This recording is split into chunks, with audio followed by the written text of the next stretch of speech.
Tərkibi vitaminlər, mineral maddələr, zülal, kalsium, dəmir və karbohidratlarla zəngin olan göbələk ləzzətli qida olmaqla yanaşı olduqca təhlükəlidir. Payız və yaz ayları bu qidanın mövsümü olmasına baxmayaraq zəhərlənmə halları il boyu müşahidə olunur. Apardığımız sorğudan bəlli oldu ki, göbələkdən zəhərlənən şəxslər də var, zəhərlənmə riskini ağlına belə gətirməyənlər də.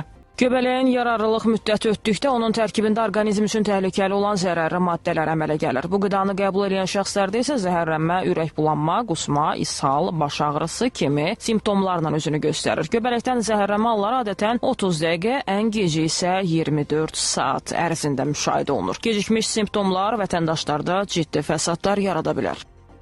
Hətta böyrək çatışmazlığı, qaraciyər çatışmazlığı halları da tez-tez müşahidə oluna bilər. Bəzi göbələk zəhərlənmələrində isə xüsusən tərkibində atropinin dediyimiz atropinli göbələk zəhərlənmələrində isə hətta görmənin pozulması da müşahidə oluna bilər.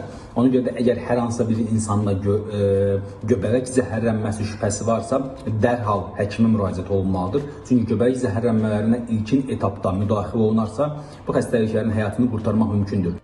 Mütəxəssislər göbələyi etibarlı, mənşəyi bilinən yerlərdən almağı tövsiyə edirlər. Zəhərlənmə təkcə göbələyin keyfiyyətindən asılı deyil, həm də onun saxlanılma, bişirilmə qaydalarından da asılıdır.